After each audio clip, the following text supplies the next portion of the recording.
Hey guys, this is David. The wormhole has struck again. Apparently, the cables were not to blame, or not completely the blame in the audio issues we've been having. So it's either the mixer or the recorder. So it'll take us a little bit longer to get those replaced, so thank you for your patience and bearing with us. This time it's only a couple minutes at the beginning. It's a little bit fuzzy, but it clears up pretty quick, and it's not that bad, and you can pretty much understand everything. So, hope you enjoy the episode. Thanks. Bye. Synthaholics, it's the Star Trek podcast.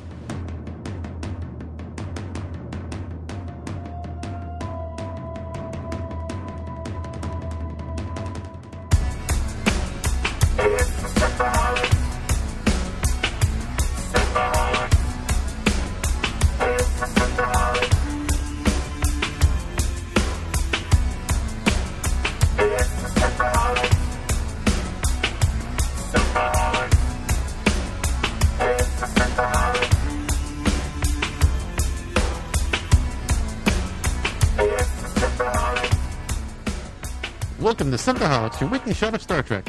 This is your host, David Duncan, and with me is... Aaron O'Brien. Aaron O'Brien. I'm gonna join a Klingon group and start a bloodletting ritual. All right, Dad. Son, now that's very inappropriate. Why don't you go make some Vulcan friends? Vulcans are pansies. I want to join these freaking rockhead Klingons. I'm gonna get a second dick. Why not? Why not? Well, Dave. Hello, Aaron. Holly's not with us this week. Holly's not. Just the two of us. It's the two of us. Holly wishes she could be here. She had surgery earlier this week. They cut off her feet. Yes. She's footless. She's footloose. Footloose. Gonna get loose. Footloose. And they had to put a tube in her throat, and so her throat's super scratchy, and she's not feeling super great from all that. So she's... Why do you need tubes in your throat if they're cutting her feet off? So she can walk on them. Breathe through them. The tube goes all the way down. Okay. Just like the spots on Jadzia. Yeah. Well, that's. I hope for a speedy recovery for Holly. Hope you feel better, Holly. We love you. Love you. Get better. Come back and join us in the debauchery. Yes, we are going to be talking about Voyager, the episode Real Life. Real life. This is like... It's as real as it gets. Real shitty. I hate to put my stamp of... disapproval on so soon, but... So soon. This one, I just kept screaming as I watched this. Tell us how you really feel. Yes. I'm sorry if you like this episode. I could not find a redeeming quality about this, but we'll get into it. Why not? The doctor couldn't even save it for you? You know, he's good, but it's not a very fun story. It's like, what the fuck? And then it just kicks you in the balls at the end. Yeah. And then it's like, fuck you, see you later. See you later. And that's it. I was like, what? That's it? Fuck you. And it never comes up ever again. The only real news I saw about Star Trek Discovery was Javier Botlett is he's been cast in Discovery. He does a lot of like full prosthetic suits. He's super skinny, super lanky. He plays a lot of horror films. Like he played in Slender Man and a whole bunch of other stuff like that. He's a very Doug Jones type character, Yeah. Actor. I think him and Doug Jones are like good friends or something like that. But he's a really unusual looking guy, even with his makeup off. So what do you do when you put the prosthetics all the way up and you have to pee? You hold it. You hold it. Oh, okay. Pee out your mouth. You don't drink a lot of coffee before you suit up, so no. So he said he's going to play some kind of weird alien creature. So. I wonder if it could be another Kelpian, or maybe the Kelpian antagonist race.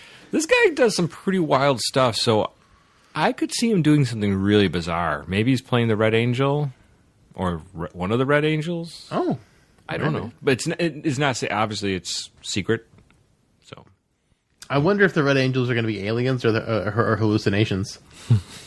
Mushroom trips. What does God need with the starship? What does God need? Are those God's angels? Those are the archangels from God. The archangels from Star Trek 5 God. Oh, we gotta have some Cybok if it ties into Shahari. God, I hope Cybok shows up. Oh, please have him show up. I want to see the family picture. Yeah, I know, right? Oh, did you get to watch the short trek? No, I haven't. Oh, you still didn't watch the short trek? I'll see it sooner or later. One day. Yeah, I just honestly, I haven't booted up All Access yet, so I just haven't really paid much attention. Maybe just watch it when we're done here. I'll throw it off for it. It's like 10 minutes. Whatever. Yeah, so that's about it for news. Nothing crazy since I'm sure something will explode just after we release this episode. Oh, so. that's usually how it goes. But with Discovery and season 2 coming, like now that we've got 2 trailers, do you have any like aspirations, hopes, and dreams? Like what's to come from like what we've seen?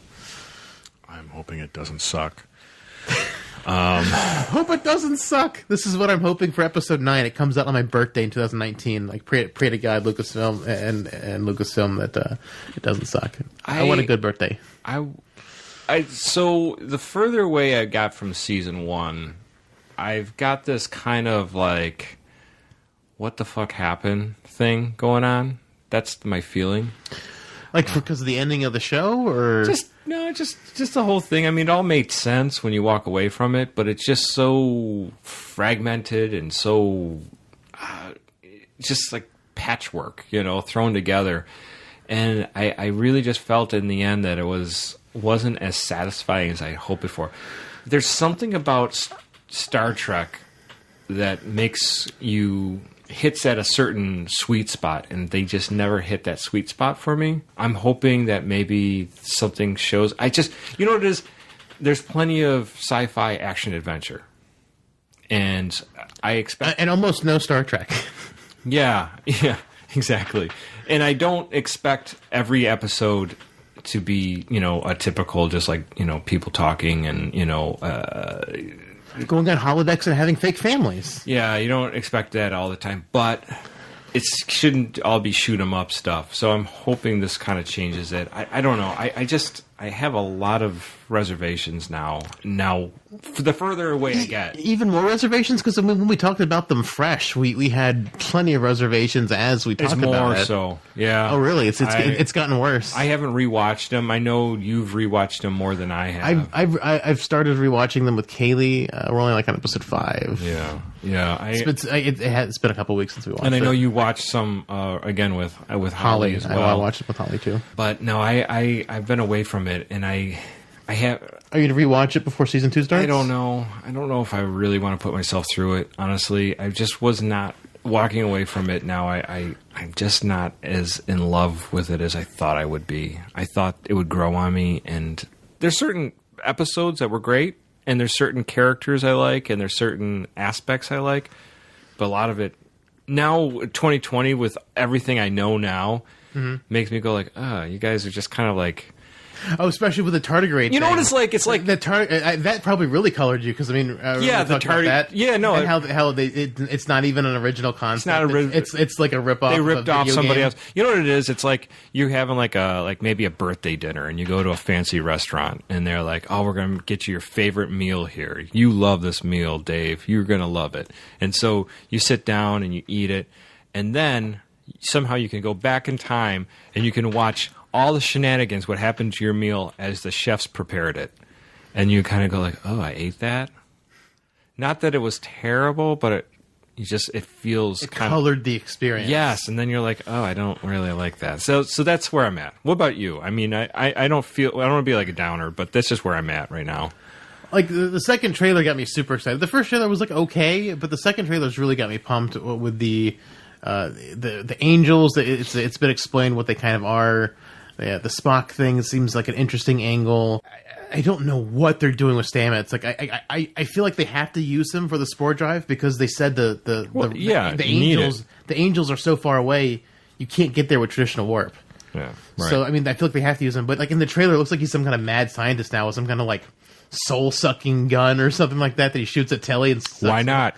Like it's just like what is he doing? What is going on with Stamets? Like that's what I think that's what's on my mind most in the trailers. Like, what is wrong with Stamets? What is wrong with Stamets? Maybe the tardigrade DNA is getting into his brain now. Now we're thinking with portals. It is. I mean, yeah, there's a lot of things to look forward to for sure, and the trailer's interesting. It's nice seeing Rebecca Romaine as number one. You know, seeing she looks great as number one. She's like very, very convincing. Yeah, there's lots of things to be. Pike seems a little weird. Seems a little bit like, hey man, let's go out in space. You know. Well, it's a 180 from the depressed Pike from 2 years ago. Yeah, he's like, Doctor, I'm gonna hang up my uniform. I'm gonna hang up my spurs, and I'm just gonna go and ride my horses on Vega Colony or whatever he was at. And fuck as many green women as I can before I go. Right. It's just weird. It's like, and it's nothing like the Bruce Greenwood version of Pike either, where he's very like fatherly figure and mature. Like this Pike seems like. Almost like he's trying to be more like Kirk. It's like really gung ho and like really excited. Like, even more so than Kirk, because Kirk was never like. Kirk wasn't just silly. Kirk wasn't excited like in that way. Kirk was it was serious sort of, but I mean like this Pike seems very like almost like woo. Yeah. I don't know. There's a lot of it. Did he get some Bendai syndrome? Do you have Bendai syndrome? And that's the other thing. Are they going to turn Pike into a villain? Are they going to turn Pike into some kind of madman? I hope they turn him Section 31 because I really like that Michelle Yeoh's there and the way he talks to her. It's like you're happy to be back in the saddle, and so like if she's there, it's going to be known that she's obviously Section 31. So I mean, because of that deleted scene. But I mean, like if she's there and she's on the Discovery and like she's got to spill the beans to Michael because Michael's like, I'm going to lock you up. And she's like, bitch, please, I got a black badge. What do you got? What do you got? What do you got? It supersedes anything you could ever do. Like, it's just, and Pike seems like he knows what's going on, so I wonder if Pike is in on Section 31, and maybe Michael will get in on Section 31. I don't know. I hope we're not getting another commanding officer who's like, oh, he's a turd. You know? I mean, I don't know. I mean, it's just, I feel like Discovery's thing is we're going to get, like, this is like, my prediction, we're going to get a different captain every season until Michael becomes captain, which will probably be like season 5. Well, maybe Saru will be captain next season or something, and then they'll kill him, and then Michael become captain season 4. Like, I mean, I don't see Michael being captain until because I feel like that's the Discovery is going to be the new Discovery thing's going to be the new thing. Like, get a new captain every season. Because I mean, that way it's like oh, what's going to happen next time? Because like Pike's only there because he's commandeering the ship. So I mean, like Pike commandeers the ship to go save Spock. And then he leaves, and they go to Vulcan and pick up whoever that original captain was supposed to be. Or maybe number 1, Rebecca Romaine comes over and becomes captain of Discovery at the end of season 2. Or Sybok becomes captain. Sybok becomes captain and wants to go to Shakari. And he finds his magical space horse. Yeah. Which is how he knows the Enterprise so well. Do we think that Discovery is going to go past season 2? Alex Kurtzman's got the 5-year Star Trek mission. Doesn't mean Discovery will make it. I mean, we just got news that Iron Fist wasn't going to go to season 3. Oh, who watched Iron Fist? I didn't. I watched it, but whatever. Of the Defenders, like when I did watch the Defenders, and he was my least favorite character by far. So like I was gonna watch Iron Fist based on what I thought of the Defenders. Yeah, granted, Iron Fist is not probably the most. Every single time he opened his mouth in Defenders, I cringed. I'm like, there's no way I'm gonna watch that show now. Granted. There's some wonderful comic book Iron Fists that are out there. They're really worth reading. That's why I felt that some of, the casting and stuff like that for Iron Fist was a disservice to the character. But whatever. I mean, maybe I think Discovery will go. I mean, like I don't think they're gonna. I don't think they can cancel it this soon. I mean, it's just. I mean, like after the Picard series, if that's successful and whatever else they have online, and the Picard series, they revealed it's not going to be a one-off. They said it's going to be multiple seasons. It's not the limited series they're talking about. Yeah, I just think at his age, though, how much is he really going to be doing? I don't know. I mean, like that's the thing.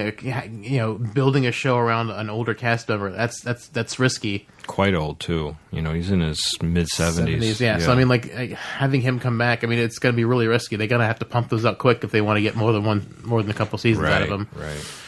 I mean. Hopefully, I mean, like, you know, they said they want a Star Trek on year round. So I mean, it'd be easier to keep Discovery going than spin up a new show. Yeah. Right.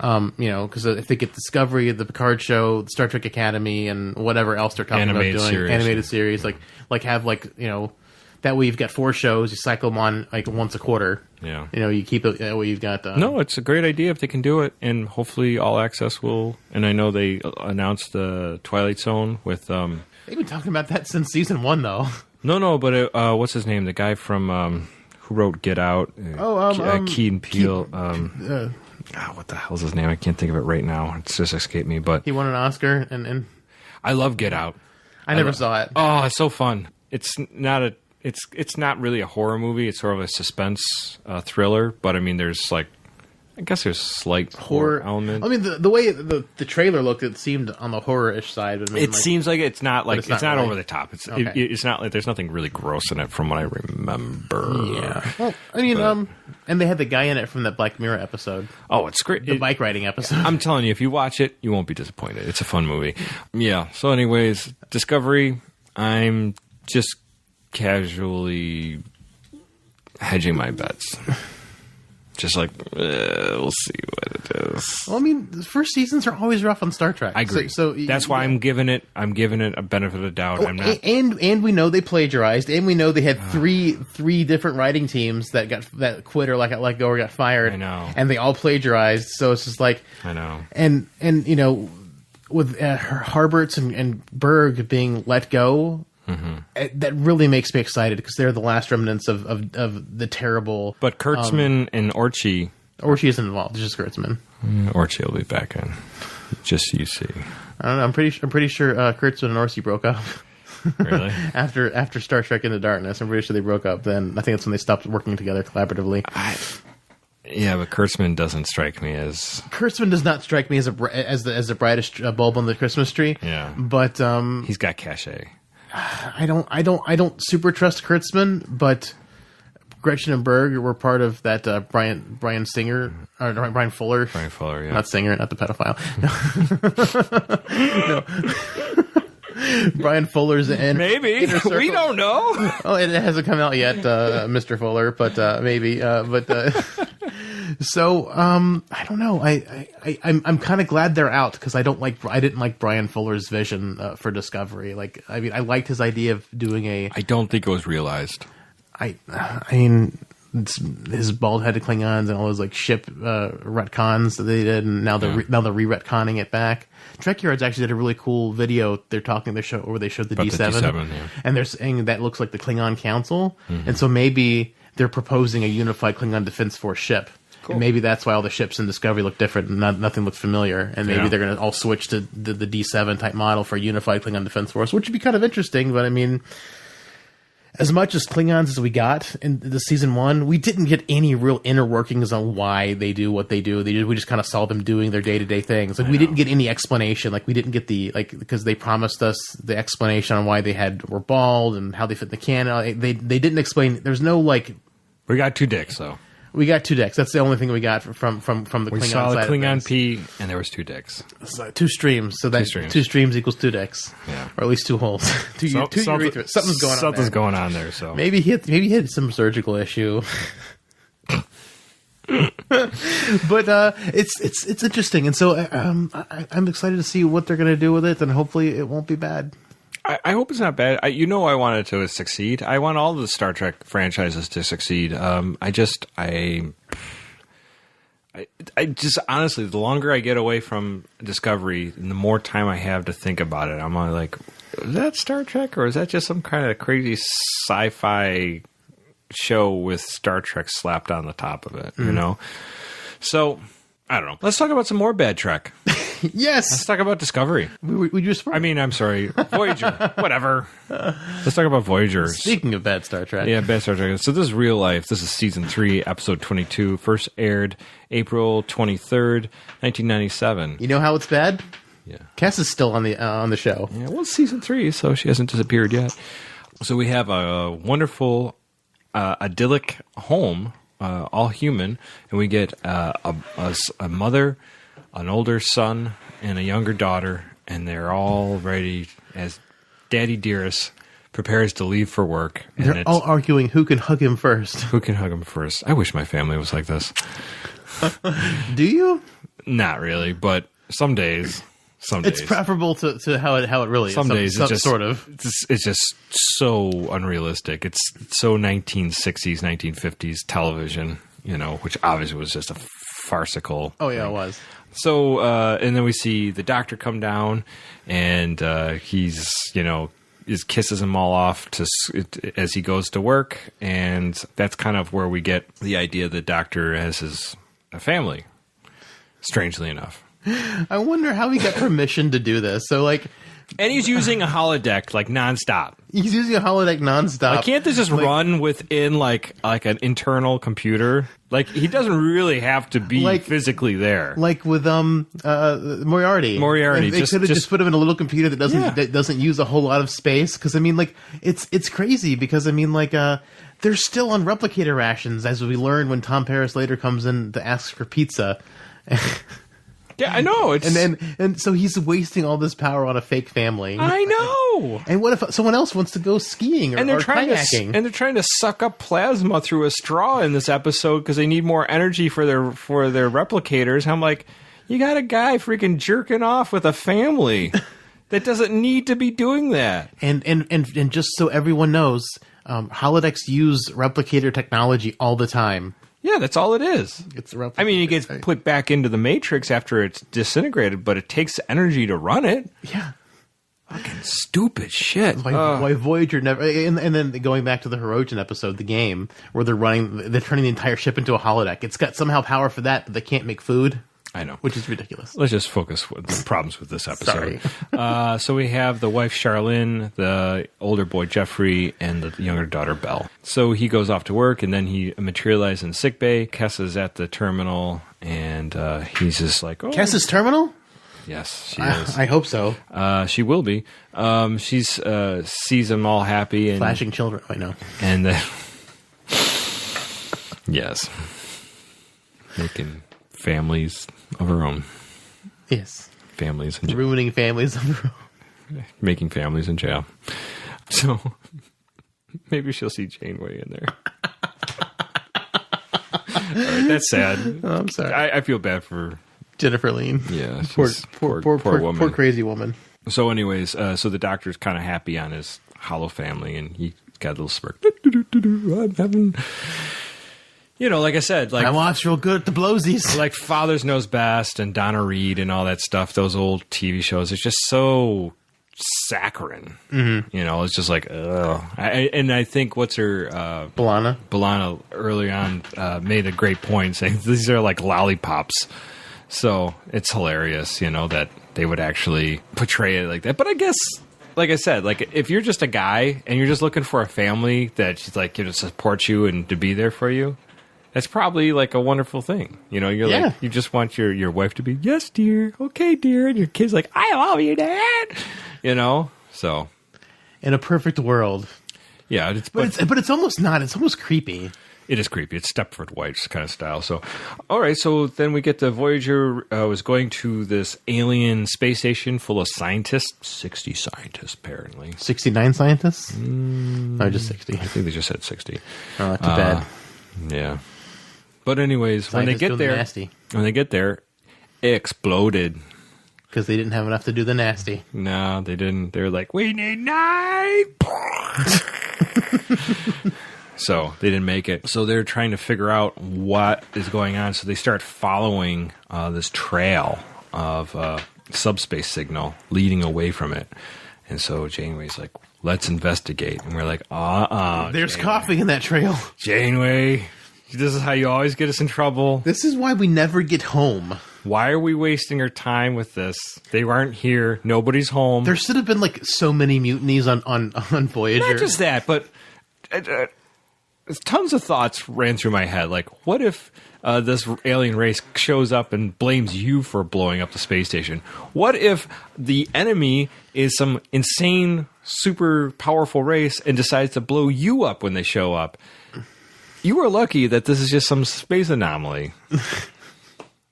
that you can get sucked into and sucked out of with your itty-bitty shuttlecraft and all be fine. Go, Tom Paris. So, back in sickbay, the doctor is with B'Elanna Torres, and she's doing some diagnostics, and she says that because he's tinkering with his program, she doesn't want to interfere with his systems because he's trying to better himself. Better. I can't believe it's not better. I can't believe it's not better, doctor. Anyways, so he brings up that he's got the family. He's been quite happy with it. And he invites B'Elanna and Cass for dinner. Yes. And they're going to sit down and have dinner. With does that use up one of your replicator rations for going to have dinner on I mean, on the really? holodeck? Does it? It should. It should. Or Neelix should show up just unexpectedly and freak out the family. Like, ah! What is that? That's not in our database. Anyway, so at dinner, Charlene is there with basically showing off the kids, Oh, they're so smart. Yeah, like they're going to get the best grades. Yeah, I mean, what's his name? Jeffrey is like doing something to like filter out blood, some immune system out of his issue for blood. Something that the doctor hasn't even invented yet somehow. Yeah, he's making him run his experiments at school. Absolutely. Just make sure that your holodeck has all this. Run the equations. You stupid kid. And then Belle is doing some other amazing thing, for what she is. She does Parisi squares. Parisi squares, right, with older kids. So, and then at one point... That's how she rolls. That's how I roll. B'Elanna just freezes program because she can't take it anymore. It's so, stomach turning. Honestly, you could kind of pin this whole episode on B'Elanna being so shitty, which I'll get back to later. I mean, what an awful person. She threw in the Klingon friends, Not too. She just did so many terrible things. Anyways... He says, this is not a normal family. These are just lollipops. This is a fantasy. This is not real. This is not how granted, she's right. She is right. But she could have turned it up to maybe a 3 or 4, and she cranked it to 11. Yeah. She was full on. Let's just rip this family apart. Like Back to the Future, Michael J. Fox turning everything up and blowing the speakers out on those speakers taller than his. Yeah. Anyways, so but the doctor goes, "Oh, okay, yeah, I'll let you do that. That's all right. That's fine. That's fine. You only emotionally rip me apart, although I'm just a program." So Tom Paris then says that Voyager's the signals that they're following, that subspace signal that tore up that space station, is thinning out, and they go to see what's going on, why anything could have interfered. And this is when a massive energy eddy shows up, which looks sort of like a black hole, or it looks like a pulsar. Pulsar, yeah. But it's like a space tornado. Yeah, but basically that's what it is. But it's basically shaped like a pulsar. You've got the disc, and you've got the lights, or it looks like 2 cones coming out of the side. Right. But it's a whole bunch of space junk flying around inside of it. So this appears out of Space Twister. Space Twister. Where are we gonna get away from the trailer park? We got to get our Dorothy things and put them up in the Twister so we can get a read on that Cat 5. Get Helen Hunt here. And what was his name? Oh crap! I forgot his name too now. And he's passed away. Rest in peace. What I can't. Did he die? Yeah. Oh, did he? Okay. Paxton. Bill Paxton. Yeah, Billy Paxton. Bill Paxton. Yeah, Bill Paxton. What did he die of? I don't know, but he did. Twister. I have a titty twister. No more Helen Hunt. No, knock it off. Safe word. Safe word is the safe word. There's no safe word. Twister. Moo.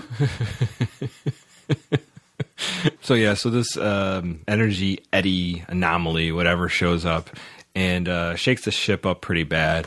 Does a little damage, but nothing too crazy. And that's when they realize that there's plasma that they could use to charge for their replicators. And apparently Neelix has like the worst meal possible. And so everyone's like, we will literally die. It's like shit casserole. Yeah, shit casserole. Here you go. I will literally risk my life To not eat shit casserole. Not eat shit casserole. But it's just Voyager. Oh, they're desperate for anything, and they're just like, oh. And Janeway's like, oh, this is the first time anyone has ever seen this from Starfleet. We might as well stay here and explore it some more. And it's like, oh, okay, but what about home? Yeah. No more shit casserole. We're getting the energy out of this thing. I know, right? So in sickbay, Cass is, asks about the family, and Doctor says, well, the family program is going to just have randomized behavioral algorithms. There's nothing random. B'Elanna did this shit on purpose. Oh, she did not randomize anything. If she did a random, remember, D&D has like the random encounter charts. Yeah. I mean, she rolled she stacked it so like you get like the worst possible you're not just facing kobolds. You're doing like it's like she rigged it so it can only roll a 1 on a d20. Yeah. It's like you're gonna get the worst possible party you're gonna run into in the dungeon. I'm sure she programmed his daughter to die too, and his friend have Klingon friends. Like all that stuff. She worked that totally, in. She worked that out. All the details. There's nothing random. She totally planned this. Yeah. So. She's like, I'm going to sabotage this program so good. See what happens when you don't have a constant doting wife? That's what's going to happen to your family, Doctor. They're going to bleed. You're gonna wish you died. So he goes into his holographic home, and he finds the house is completely disorganized. The wife is super upset because she's got to run to the bullying embassy, and she's looking for certain things. And there's music playing in the background. It's like the most annoying 3 notes. Yeah. It's the worst music possible. And I wish it was Jen on the Klingon Pop Warrior. That would have been good music. That would have been cool. That would have been great. Would have been very cool. Like 15, 18 years before she ever did that, though. So his wife Charlene has to leave for the bullying episode. Embassy. They're going to teach you how to cut hair. Cut your hair. She did get her hair cut shorter later on. Yeah, no, this scene, her hair is shorter, so she has been messing with the bullies. Yep. You do it with a nice little cut, don't you think? Mm-hmm. I think you have to get your hair cut every time you go to the bullion embassy. So it just gets shorter and shorter. Shorter. It's like, I just need to... They start skinning your scalp. Until you become a bullion. And they give you the seam. Yeah, a little seam across because they have to cut open your skull. Yeah. So she leaves, the wife leaves, Charlene, and this is when the daughter shows up, and she's got to do Parisi squares. Can't find my shoes! Oh, no, it's not her shoes. It's a mallet. Mallet. Yeah. She needs to find her... Your father will help you find it. Her mallet for Parisi She's squares. Screaming at him. Oh yeah. My gosh. Then... so it's transitioned from 50s and 60s sitcom to 90s sitcom. Yeah, right, exactly. So then the son's blasting the music, the Klingon music. He asks him to turn it, like, what is that music? It's like actually hurting my eyes. And Belle's like, me too. Me too. So then Larg and Kakath both show up, Klingon adolescents, and he's like, Jeffrey's doing his homework. But no, Jeffrey's not doing his homework. He's whacking off to Klingon porn and listening to Klingon music. I bet he's doing this all for a Klingon woman. Oh, probably. Maybe after he brought B'Elanna over, he's like, that's what I want. That's what I want. I want them 2 holes. I want to be able to pick. Because I only have 1 penis. You can get with this, or you can get with that. Little bit of this, little bit of that. Anyways. I'm up all night to get some. I'm up all night to get lucky. We're up all night to get lucky with B'Elanna. Larg. Larg just going to cock block you. Well, anyways, so he says, basically, Jeffrey... Do you have 2 buttholes for gay Klingons? That is a very good question. They might. Because otherwise, that's going to be hard if they're gay Klingons. So anyways, so the Klingons just kind of walk right by him into this room. And then and Belle's just like, you're the worst dad ever. Mommy loves me more. She would have helped me found my mallet. No, yeah. She went to the bowling embassy to get her haircut. Yeah, that's what she went, okay? She's not helping you. She's getting a haircut. And then we get to Paris back in the mess hall looking for food. Neelix asks Paris if he wants food, but Paris is like, I don't want that casserole. But that's what he gets because he's used up all his rations. He's been on the holodeck too many times. Yeah, I know. Eating fast food in the 60s, probably. Oh, and he gives him basically a turd on a plate. It looks like shit. It looks like It a does. shit casserole. It looks so bad. He sees B'Elanna sitting, reading. It looks worse than prison slop. Yeah, it looks pretty bad. A Klingon romance novel, Women Warrior at the River of Blood. That sounds so romantic. Yeah. And there's a couple little reading passages sexily by Tom, and Tom's like, well, I need to read this so I can learn how to quicken your heart. That's right. And You can second deck, Tom. That's all you need to do. And bite me. Chop. hit chop. So anyway, so they basically have a little like flirtation thing. I don't know if this is the first time we see Tom flirting with B'Elanna, but Tom flirts with a lot. Tom flirts with a lot of people, but I mean, I think they're building it here. Yeah, trying to show that maybe something could have happened. This might be after the Ponfar episode, and they kind of got close during the Ponfar episode. Well, Whenever the of course. when the Vulcan was trying to bone B'Elanna, and she's like, "No, I'm not interested." Vulcan Square. Yeah. Join my punk rock band. No, you can't. You're Vulcan. Ugh. What are you going to play? The recorder, The lute, or what is it? The harp. the harp, yeah. Anyways, so Or the bells on the elaborate thing. oh yeah, those are great. Yeah. That was a great one. So while they're down at doing the little How many songs could you play on that? just Jingle Bells Jingle Bell Rock and Jingle Bell Rock. That's about it. and the kill your captain song. Kill Your Captain. Can you play that one? No, it's just the whenever they're. Oh. No, I would imagine it would be Jingle Bell and Always Something There to Remind Me. So I think those are the only two you could get for White bells. Christmas. I don't think there's any bells on White Christmas.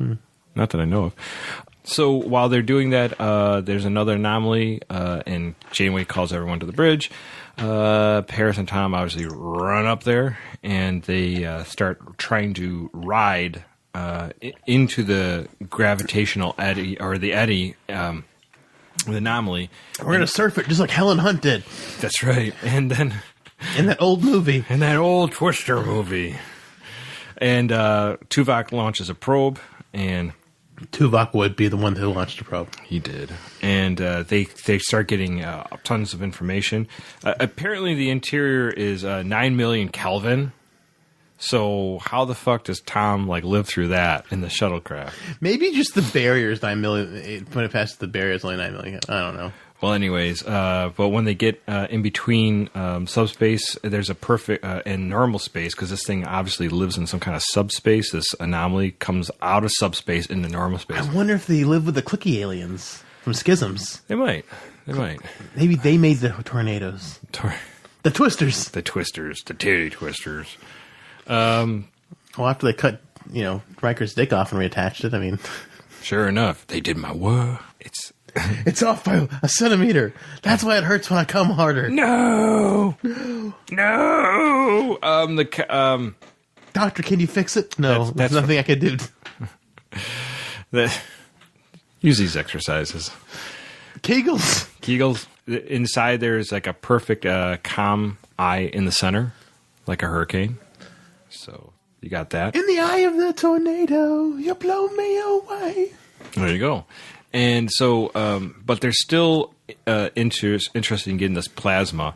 And Tom Paris the Voyager possibly can't do this, but shuttlecraft could. Oh yeah, shuttlecrafts are so strong in Voyager. They've lost 16 at this point. And so he volunteers for it, and Janeway says, "Go do it." And Go get us our replicator rations. He gets inoculated for radiation, and he starts heading off. But then he has, Paris says that the family can be.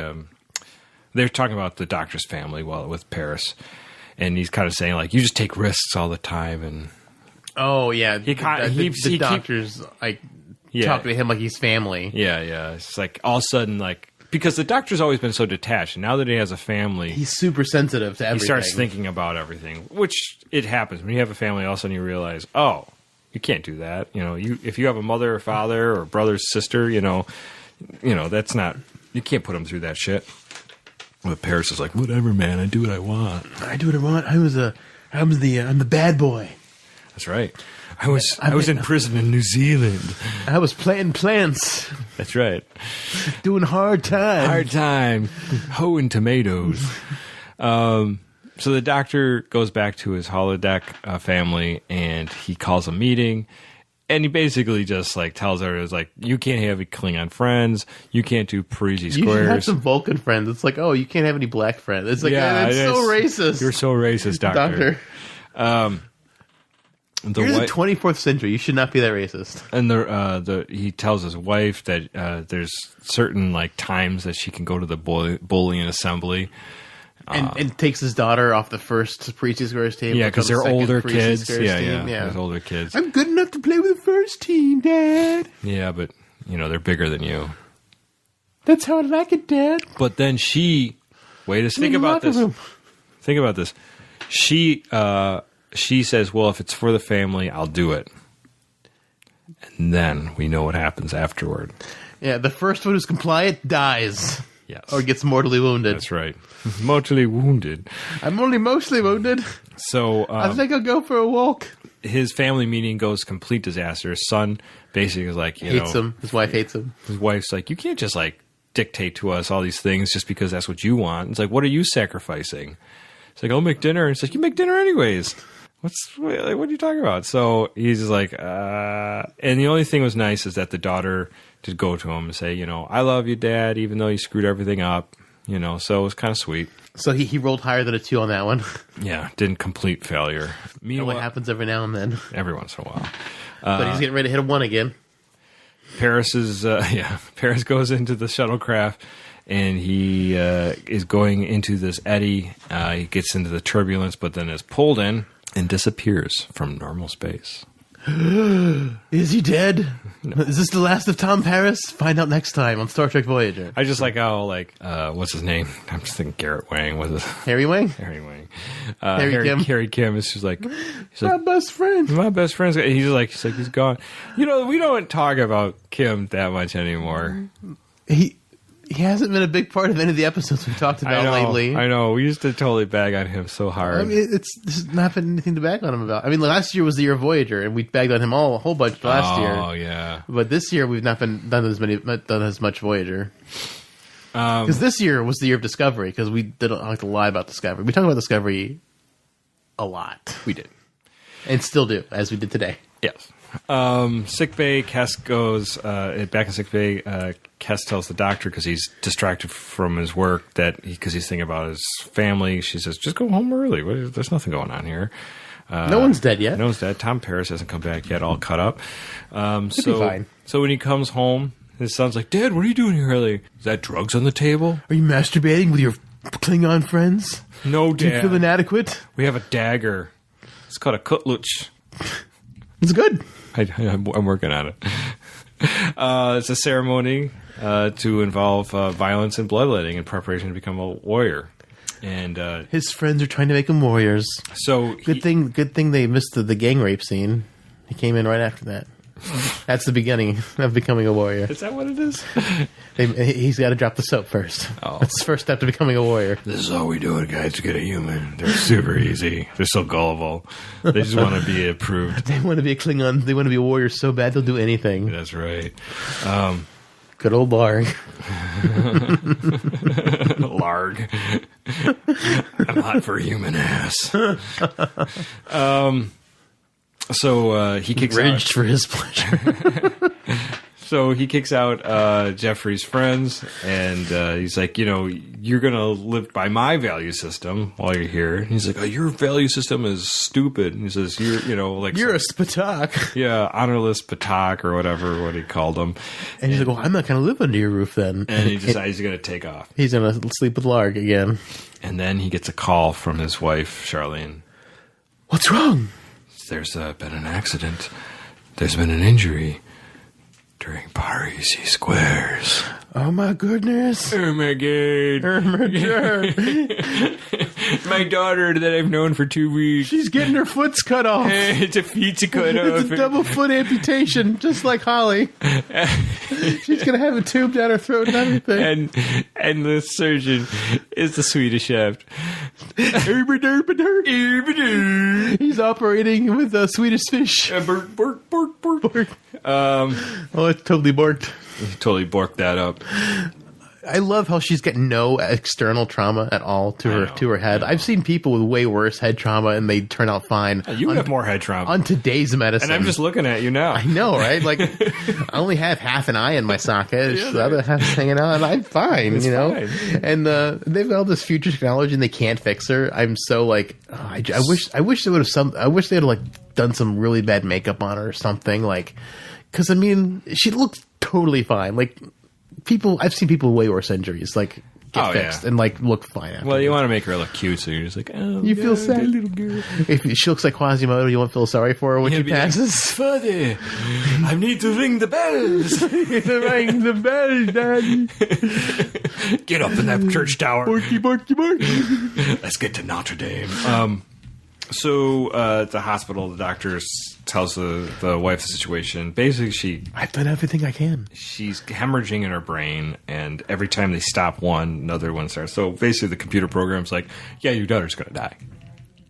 There's nothing you can do about it. Yeah, he's rolled a -1 on this one. Yeah, right. There's some negative modifiers on there. Unable to face the pain when his daughter wakes up and starts asking questions. Like, he just ends program. Am I gonna die then? Why can't I see? End program. She's so cute. End program. Yeah, it's just like end program. Delete. Get off. Get me out of here. I know, it's like a video game. Can't you just go back to the place you entered that level? It's like, can we go back? Can I just ask her not to go to school that day? Yeah. It's like, don't go Prissy Squares today. Okay. We're going to go fishing. And then there's a huge fishing accident. Jaws comes and eats her. Yeah. Chews her feet. Dies instantaneously. She bleeds out before she can get back to safety. Doctor doesn't have any tourniquets with him. You're going to need a bigger boat. You're going to need a bigger tourniquet.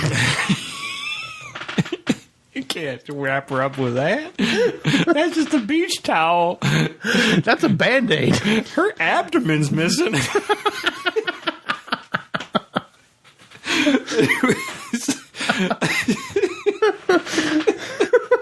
She can't do her kegels anymore. Kegels are done. She is kegeled out. It's fish kegel food.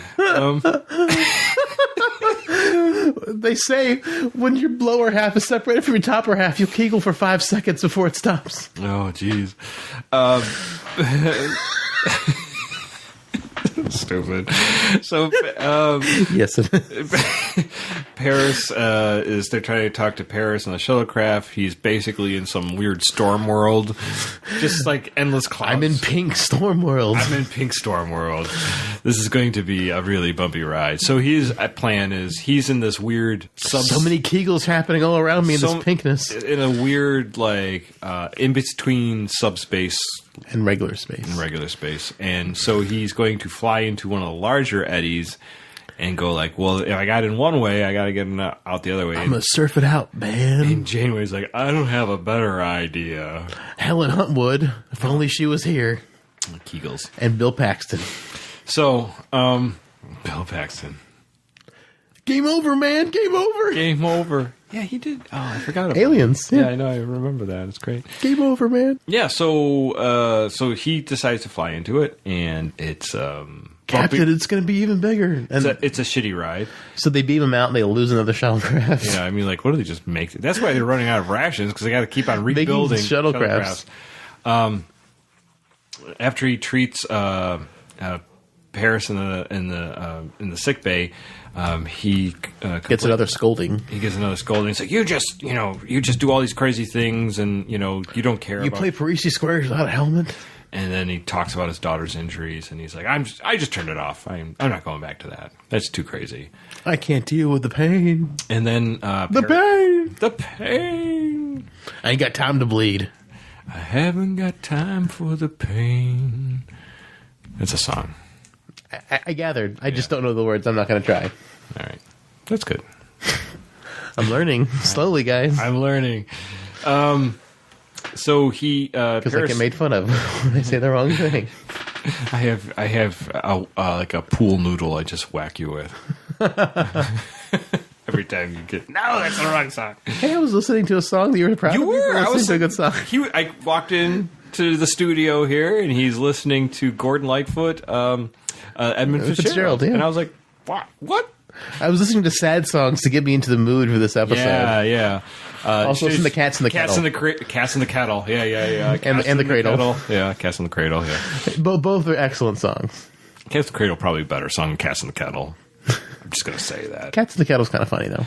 I'm sure it is.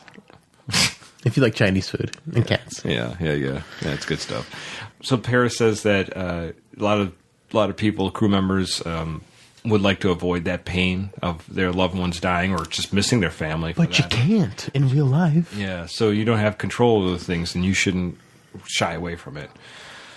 So the doctor decides he will go back and face the pain. I need my pain. I need my pain.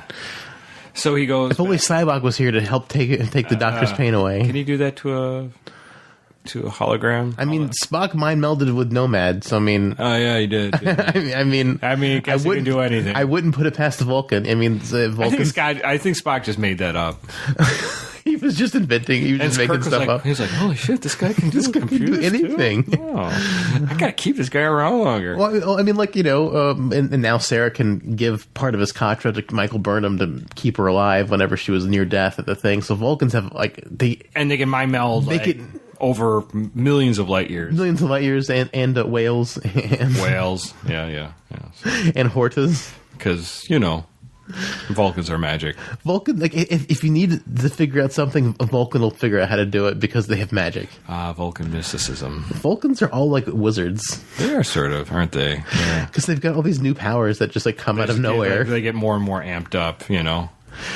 And the thing is, like, how does Tuvok not believe in the Katra? Like, he was alive during Star Trek V, which meant he would have been alive during Star Trek IV when Spock had his Katra put into him. How would he, like, that's not far enough removed for him not to be able to believe in it. It's like, oh, that was a myth. I'm like, Spock came back from the dead. I don't know, but all I can say is that it seems like the Vulcans get, like, crazy more, like you said, more like wizards, more magical as time progresses. Well, except in Voyager, because Tuvok doesn't have any special powers other than not falling in love with Lori Petty. Well, you know, we all have limitations. So the doctor goes back, and obviously the daughter, he picks up right where he left off, and the doctor's out. Well, it rewinds just a little bit so she can ask all her cute dying questions that just rip out your heart. And he basically says, yeah, you're dying. And then the family comes in. There's nothing we can do. The brother comes in like, hey, Dad, I'm back. I'm sorry, Dad. I'm back. Well, one of the things Tom says is that, like, I just killed a man. I just killed 6. He's got blood all over him. He's killed like he's like Carrie from Stephen King. He's covered in blood. He's like killed 16 people in the school, but like they let him out because his sister's in the hospital. It's like oh, he just Columbined it. You know, he's just like with a knife Columbine. Yeah. And then there's this awful death scene. I'm only laughing at this because it's just so shitty. It's just like, and then they just show, like, you know, they're all crying and hugging each other, and well, Tom's like, you know, it can bring you closer with the rest of your family after a tragedy, and we don't see them again. No, like nothing. It just cuts like right after like she dies, and then the Voyager flies off into space. It's like, fuck you. Yeah, and that's how the episode ends. Dave, real life sucks. What do you think? Real life does suck. Paying bills, people dying, rolling 1 on all your initiatives. Every initiative I've ever had, 1. Basic trip over my own shoelaces. Fall on your own sword. Yeah. You seppuku yourself by accident. There's another medical bill. Oh man. It's not a great episode. I don't hate this episode as much as you. I think it's fun. It's the fact that like it's the silly, like, over the top sitcom where it's like the lovey dovey that it's this, and then it goes into sad. I mean, it's really touching. I mean, it makes me choked up a little bit at the end when his daughter dies, because it's such a fast turn from like ridiculously goofy to like high drama and sadness. So I mean, it's and Robert Picardo sells it so good. I mean, he's a wonderful actor. There's no denying that. Such a good actor, and he pulls off the scene and and the girl pulls it off too. Like her just desperate, dying, cute questions. It's cute, but it's like it just kills you a little bit inside. The wife, Charlene, I forgot her name right now, Wendy something. She's in Inner Space, which is a great movie, and she's also in The Burbs with Tom Hanks. Remember that? Where the neighbors are like Satan worshippers. I don't think I saw The Burbs. Oh, she's great. She's like this hot next door wife. Well, she's real life friends with Robert Picardo, and they've known each other for like 20 something years. I mean, at this time they'd known each other for that long back in that time, and they'd played husband and wife together against each other in several different things. Yeah, she's got a very long resume, but yeah.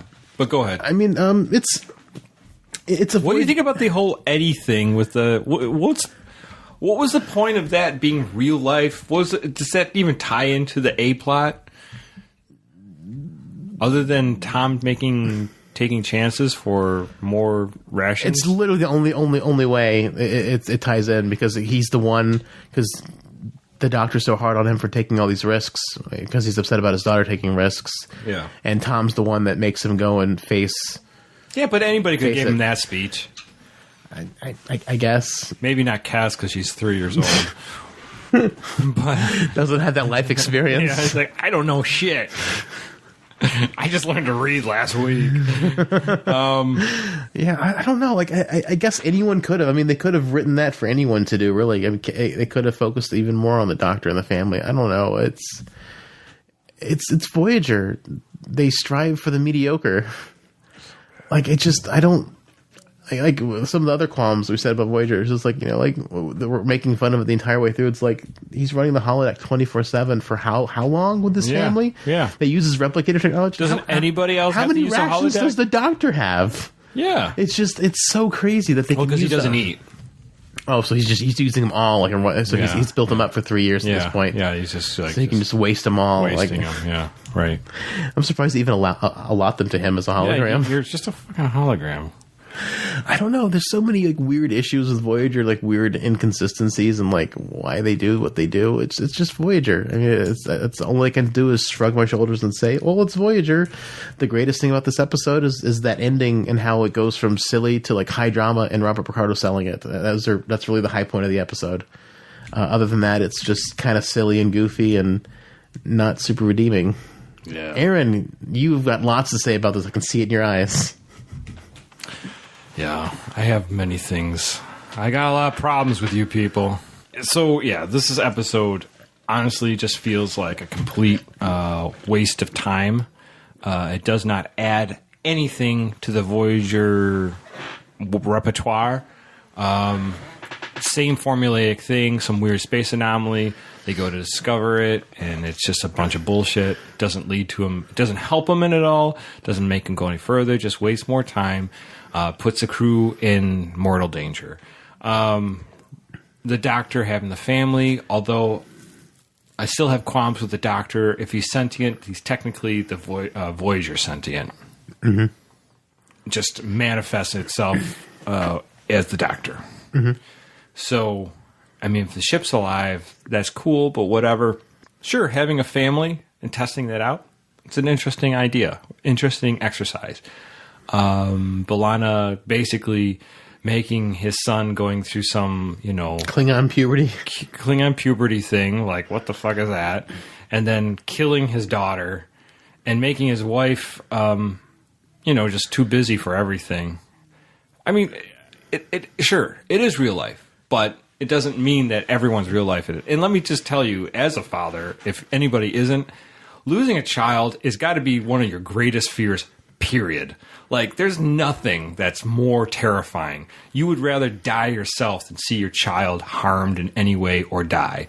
So, that is, the shittiest thing B'Elanna could have possibly programmed into that. So, like, did he have like a thing where it warped him through like the entire her childhood, his and the boy's childhood? Like, this is just like, did he like warp through that like a day, and then we're just seeing it slow down? Like, I'm assuming there must have been little in between scenes, maybe. Well, I just mean, did he just create the family as is, and he just started living with them with like partially grown kids? Like, did he like? I don't know. It just seems like a weird experiment if he didn't like go through, because I mean, like the emotional attachment, like I mean, like I don't know, like if he didn't like experience like the childbirth and like that, right. Like, so it's not the same thing. Just like I mean, like yeah, why would he be that attached to it if? But we don't know. I mean, they just kind of drop us into it. We don't know what his experience was before. And does the doctor really feel emotions? I mean, these are things that like even Data never really felt emotions until they put the emotion chip in. Well, holograms are more advanced than Data, apparently. God. Look at Moriarty. Yeah, I know.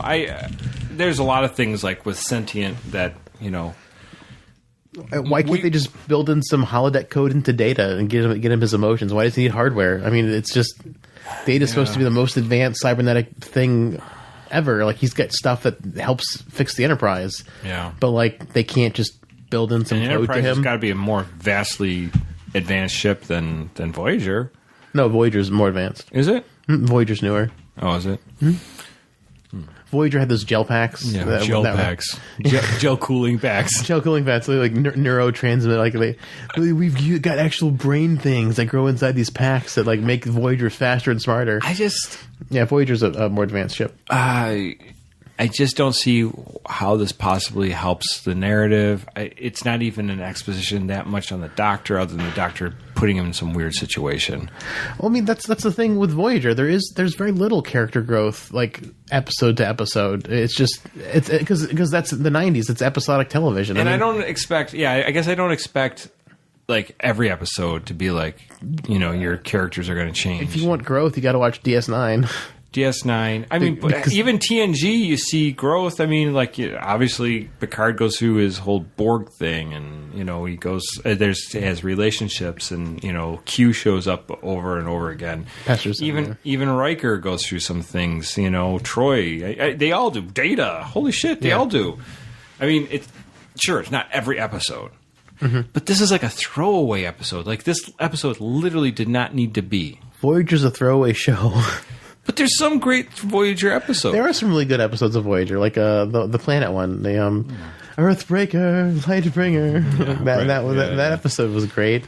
There's some lot of good episodes in Voyager, but this one was just. I hated every minute of this. I tried to get better or worse than Threshold. Threshold's entertaining.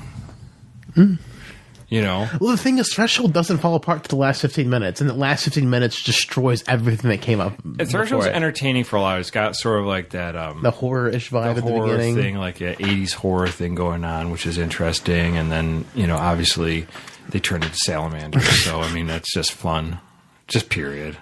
It's stupid, but it's fun.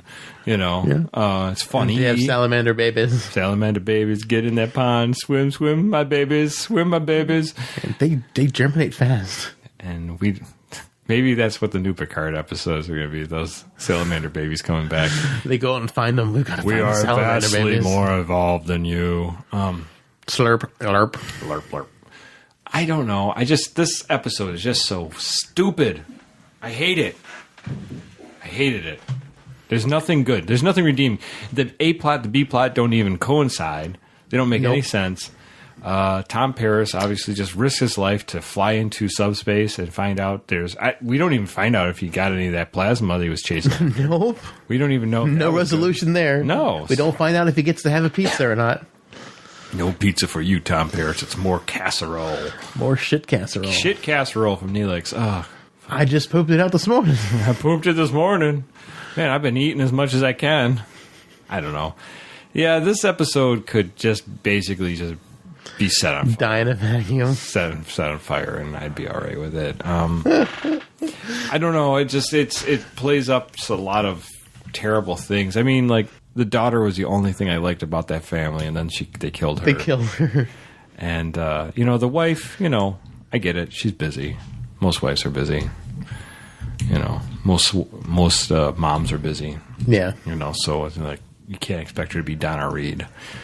That's the other thing I was thinking about this episode was, our expectation of families, male expectation in real life. That's how, like, who were you in that family when you were growing up? Were you more of the daughter? Were you more of the son? I don't know. I mean, like, they're both such far extremes. I don't really follow on either of them. I don't. So you weren't the beginning son. You weren't the last son. You weren't the. I mean, I was the firstborn. I mean, I'm the oldest of 7. Were you like, yeah, Dad, whatever you say, Dad? In the beginning. Oh, you mean the beginning or the end? Probably more the end. But I mean, like, I mean, we had to be really good. He was a pastor's kid. I mean, like, when we messed up, it was like it was really bad. But Yeah. I mean, cut a switch from the tree, something like that. Don't spare the rod. It was very brand you with the propane tank and open flame. Oh man, so many wooden spoons were broken. I got the wooden spoon too. They would also just buy dowel rods and just like dowel rods. Yes, spank us with those. We were by a lumberyard. Yeah, just get a dowel. Like it's about the same thickness of the spoon, but just instead of a spoon having this straight stick. My brother was a pro at like tightening his butt at the right moment and breaking them. Like, so he'd like lessen the pain by snapping it with his butt. His butt cheek. He could just like snap it. Amazing butt muscle control. I did not master that ability. No. But my brother was able to like mediate that with his stick breaking butt. I did get a point where my mom realized that spanking was not doing anything to us. Oh man, I hated growing up and I guess I was always wiggly in church. Yeah. So I hated Sunday because my dad was a preacher and I was always wiggly in church, and so for the longest time, from grade 1 to grade 3, I dreaded going to church because every Sunday I got a spanking because I wasn't still enough or whatever. Mm-hmm. And I was just like, come on. I dreaded Sundays because it's like, oh man, I'm getting a spanking today because I knocked over the sacraments a couple times by accident. Oh yeah, I walked by the wine and knocked it over. A couple times. Oh, the thing is, I would set up the wine. I would pour the wine into the thing. I did it twice by accident. Yeah, that was pretty bad. And I set up communion, and I'd still get a spanking after church was over. You didn't set up fast enough. I'm sorry, Dad. It's because I was wiggly in church. I just can't sit still. I have a hard time sitting still. So my dad was never really involved with church. My mom took us, obviously. How did you get close enough to the sacraments and knock them over twice? Well, it was beforehand, and I was running around like a crazy person. Yeah, did you get spanked after church too? I'm sure I did. I don't remember. I got spanked a lot, but whatever. It would get to the point, like I said, at a certain point, and I think I was probably not quite a teenager yet. Maybe I was 11 or 12. My mom realized that spanking was not. Oh, effective. at that age, yeah, at that age, you got. Because I would just I just muscle through it. I'd be like, yeah, okay, you're gonna hit me 10 times, whatever it was. I'd be like, I can take it. Yeah, and I could. And then she realized we weren't we weren't doing that anymore. So, yeah. And then she, start punishing us with other tactics, obviously. Taking things away, grounding, something like that. It pretty much switches when you're 12, 13, because then you're big enough so your mom's not going to be able to hit you very hard. Right. Even if she's trying, it's not going to really do anything, especially if it's going across your butt. I'm like, yeah, it's the biggest muscle in the body. It's not going to bother you anymore. But but this was when I was first to third grade, so it was still something I was scared of. Strangely enough, with my kids, I've barely ever spanked them. Mm-hmm. It's not really a thing you do anymore. It's only as I'm only admitting it, that these are when the kids were way out of control, and I didn't spank them. I basically squat them on the ass once or twice just to get them moving. But you don't do that anymore. It's not a thing. It's honestly Child Protective Services. I'm not joking, man. I know. It's a different world. So we grew up in a totally different world, and you're going to find yourself when you get become a father. You'll be wanting to spank them, and people are like, no, you don't do that. So I start grounding them early. Yeah, be like, you don't get any birthday cake, whatever. But yeah. It's it's a different world. So I mean, it's for good too. I mean, obviously, you don't want to beat the shit out of your kids. But yeah, I don't know. I was a good kid. I didn't do anything too crazy. I mean, I was mostly a good kid, but I get spanked for stupid stuff like wiggling too much in church. Yeah. Like it's uncomfortable. The pews aren't like sofas. Church is the worst. It just be sitting there. perfectly still, and we sat in the front row too. So the entire Basically from like everything up till like I don't know, maybe 15. I get spanked for bad grades and all sorts of stuff. I get spanked all sorts of times. But you know what I mean. But I mean, it wasn't like I did anything. It wasn't like I did anything like bad. I wasn't like I never like did anything crazy that where I would get. I did things crazy later on, but my parents didn't even know about it. Oh, that's how do you do it? Yeah, when I was later on, when I was like in my later teens, I did a lot of crazy shit. But as a young kid, I didn't really do anything that bad. I mean, I did a couple bad things. Oh, my brother was with some of our mutual friends. Luckily, I wasn't with them, and they decided to steal stuff from Walmart, and they got caught. Nice. And so my dad started losing sleep really bad after that. And I'm glad I wasn't with them because I did not want to get caught doing that because I didn't do that kind of stuff. I mean, I was probably the least bad out of my siblings. I think my middle brother, him and a bunch of friends put a fake bomb in the bathroom of school and called in a bomb threat to get school canceled. And the police came, and it was basically was a tackle box filled with wires. And they lifted his fingerprints off the wall, and he had like court procedures and all sorts of stuff. Yeah, Dad was like livid with him. Oh my gosh! Yeah. That's a special kind of. I never did anything. I never did anything. No, I never did anything like that. It's just like he was like, I know a way to get out of school. Call it a bomb threat. Well, I mean, I remember getting lots of bomb threats at my school growing up, and we'd have to march out into the field and just wait for hours and hours. It's really hot here. Can we have an umbrella? Shut up. It was Louisiana, so yeah, it was very hot. Yeah, I didn't do anything really bad like that. I mean, I got in some fights in school and everything, but nothing crazy. But yeah, I think I was a pretty good kid. It's only until I think I hit like 16 or 17 I started getting a little crazy. So. Funny story, and this is sort of Star Trek related and like growing up in school related. Since Vulcans didn't show emotion, my friends we'd like try to hurt each other and try to like not show any pain or any emotion. Like we're doing it the Vulcan way. We're like just gonna take pain. Like we hit each other with books. We'd pinch each other. We'd do all sorts of stuff and just like try to ignore it. Did you come up with the Vulcan way thing? I think we all kind of like. It might have been me. I'm sure it was you. Probably me. They were like, I don't know what fuck a Vulcan is, but all right. Well, no, like I didn't. I wasn't a popular kid, believe it or not. And I hung with the other kind of geeky kids. Hung out with the other nerds. Yeah. Yeah. So like, I think it was a mutual thing, but we decided like, oh, let's experiment with pain. Like we'd hit each other, pinch each other. We'd do. So you were your own pain sticks. Yeah, we'd do. Yes. It's like we're merging Klingon and Vulcan ways as like 12 and 13-year-olds. I'm like, hit me with the books. And then I'm like, okay, that didn't hurt. Use the spine. That hurt. Getting hit with a spine on a hardback book, school textbook, that was not fun. I imagine it did. That's a lot more mass behind it. I don't know. It just, I think back and I think most kids are pretty good. There's a few bad eggs, but it's like you think back, your parents are trying to keep you in line and trying to teach you some kind of,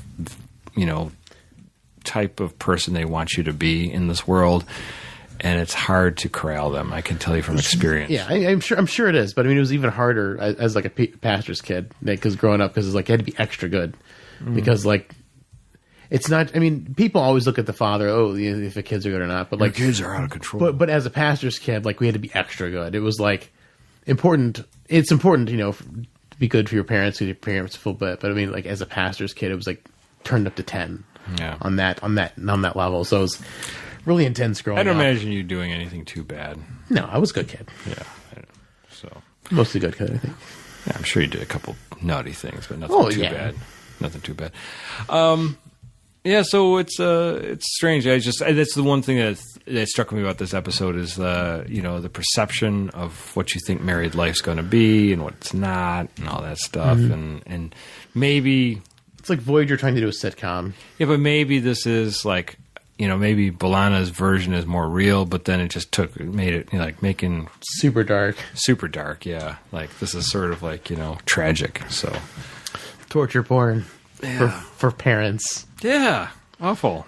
Yeah, it's bad. That's it's not a great episode. No. It's well acted though Well, by Robert Picardo. yeah, at least. that's about it. And the girl, she was Yeah, good. no, besides that, but Those are the only redeeming parts of the episode, I think. But yeah, it doesn't do anything to further the plot. It doesn't. and I'm going to tell you, as a dad home. and of basically the older son and the young daughter, You've got that family. I have that family, and it's like I'm like, no. How many Klingon friends does your son have? None yet, but I'm sure they're coming. So we'll have to see. Now that Klingon's on Duolingo, he might get some Klingon friends soon. Yeah, I know, right? Yeah, I don't think he'll do that. They don't have Vulcan on Duolingo though. No, they've only very little Vulcan figured out. Yeah. But yeah, that's all I really got to say about Real Life. Sorry you if you watch this, I'm sorry. I feel your pain. Feel your pain. I need my pain. I need my pain. Cybok. I would actually watch Star Trek 5 over this. At least it's better. Well, Star Trek V is like so bad it's good, and the way you can laugh at it. There's some fun parts to it. It's got some fun parts. It's just dumb. Yeah, it's so dumb. That's this issue with Star Trek V is just it's so dumb. Yeah. There's a lot I'd watch over this. So I don't know. This was bad. Well, we'll pick a better episode next time, or maybe we'll do something because we want to do Cat's Paw for Halloween. But maybe we should do Event Horizon next week as a lead up to Halloween. Oh, maybe. Do you want to do Event Horizon? We could look into it. Yeah. If because that way we could do like a sci-fi horror movie before we get into Cat's Paw, like because like 2 weeks of Halloween instead of just 1 week. Sure, I don't mind. I don't care. It's fine. It's cool. Anything's better than this. We can watch Sam Neill get blood on him. Yeah, that's right. Exactly. All right. Well, that was Real Life from Voyager. So Real shitty. Well, it's a horror episode, right? It is. We're leading up to Halloween. Yeah, your daughter dying. Your daughter dying. Complete horror. Yeah. Your son making friends with Klingons. And B'Elanna wrecking your program. I mean, it's just horror through and through this episode. She just pissed all over that program. Oh, I'm sure she did with her 2 urethras. There you go. Or maybe she only has 1.5 and she's like half. Yeah, how's that work? I don't know. I don't know either. Doesn't make any sense. I don't know. I notice her makeup changes drastically. It does. Like if you look at B'Elanna, like just get on Netflix right now. Like after you're done listening to this episode, like, as soon as you get home or whatever, if you can get Netflix at work or whatever, as long as you're not driving, Yeah. pull up a season 1 episode, scroll through till you see B'Elanna, pull up a season 7 episode, scroll through till you see B'Elanna. Different. Completely different ridges and makeup and everything. Like, Yeah. like she like in the first season, she looks kind of like rougher and not as pretty. And like she like they fixed her ridges, and she looks really attractive by the end of like 7th season. Yeah, she's like, I'm B'Elanna. And then like- before, she's like, I'm B'Elanna. B'Elanna. And then like I mean like, and the thing is like, you know, Roxanne Dawson, she's a pretty lady, but I almost like her better like with like season 4 post ridges versus season like You versus just like become none. accustomed. I've become accustomed to it. It's like when I see her without ridges, I'm like, oh, she's not as pretty anymore. I'm so used to Put the seeing her. ridges back on. Yeah, she looks really good with her ridges. Pretty lady. Pretty lady. Dude, look like a Klingon lady. Pretty lady, talk to me. That was good. But yeah, this is not the best episode, but you know, this is slowly starting our horror theme going into Halloween. I guess. Sort of. It's a horrible episode. You couldn't say anything good about it. So it's horror, sort of horrible. I guess, yeah. Horrible. We do horror, yeah. Right. I hope you enjoyed the spooky episode of Voyager. Yes, everyone's gonna die. Especially your daughters. Your daughters. Oh God. Don't let her play Parisi Squares. That's the moral. That's the moral of this episode. Yeah. Never let your daughter play Yeah. Parisi Squares Exactly. without a helmet. Always put a helmet on. Or a new bike and motorcycle. Aaron face planted the microphone. Oh, All right. Well, all our music is provided by Warp 11, except for our intro. That's provided by Dave Wilkes. The show you can find online at Synthaholics.com. You can join the Facebook discussion at Facebook.com/group/Synthaholics. You can check out our YouTube channel at YouTube.com/Synthaholics, where we've got our podcast, and I put up those 2 weeks I was gone. I did put that to good use, and I made cosplay videos from RockCon and from Buffalo Comic Con, so you can check those out and give those some likes and comments. That would be fantastic. On Twitter, the show is at Synthaholic Duo. Personally, I'm David_J_Duncan. Aaron's at Blackbird 2004. And Holly, who's not with us, is at Lunar Thistle. Hope your feet get put back on. Hope they put those back on soon. I do too. Please go to Apple iTunes, rate and review us. It helps us be seen by more viewers, and it gets us out there to more people. Also, if you have any money you would like to throw our way, we greatly appreciate it. Go to Make it rain. Make it rain, baby. Patreon/Synthaholics. It's a great way to give us a little helping hand to keep the show going. It's been a big help. We've had to buy multiple cables that have failed on us, and hopefully the show's still sounding good. Last week, we used new cables that sounded good, so hopefully, fingers crossed this week, the cables are still holding strong. Not garbled. Not wormholed. Not wormholed is right. And also, the best way, if you can't do any of those two for whatever reason, we would definitely appreciate if you told a friend, told your mom. Just let people know that the Synthaholics is a podcast that talks about your family being torn apart By a tragic death. by a tragic death, And occasionally kegels. and kegels, and pointless plot, B-plots. B-plots and Discovery News and debaucherous humor sometimes. Yes. It's just, this is what we do. We're here to serve you, and we're here to serve those who haven't listened to us yet. So, To serve man. serve man. That's great. Butt up in the air. Well, Not that way. maybe, but I don't know. Not for everyone. Not for everyone. We'll have to add a new Patreon tier. That's going to be really high tier. Yeah, exactly. Exactly. Like also running through the forest naked. That's Nobody we haven't. Nobody wanted that. But we haven't put that on there yet, so we don't know what the kind of demand there is for that yet. So. Yeah, I guess we'd have to find out. Yeah. All right. Well, thank you all so much for listening. Live long and prosper, one and all. Miles aside of Mars. Well, McCoy, my boy, come mix me a drink. Before the night's over, I'll puke in the sink, and we'll cry till we laugh, and we'll both shit our pants. You're the best drinking friend I ever had. The worst episode ever. Worse than I think this was one of Faith's Fave 5, though. No, it was not. I think it was on there. I think we've mentioned this briefly. I think it was on one of her because she also picked when the bell breaks. The bell breaks is different, though. But it's not great. And she only, she was pretty bad. I liked it when the daughter died. And that was my favorite part. She was screaming about her eyes twitching. I'm like, I was waiting for them to stop. I can't see anymore. Well, thank God. Oh, All you saw was death and decay. You don't need to see that no more. it's all gone. It's all gone. Gone. Yeah, pretty shitty.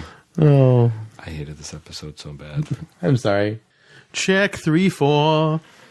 Baby, why don't you meet me in the middle? The middle of what? I'm losing my mind just a little. The middle means vagina. Ooh.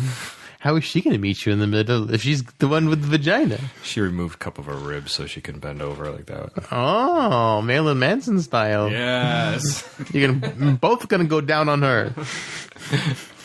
Well, 2 tongues are better than one. This is true. This is true. Welcome to That's weird. Poopers. Poopers.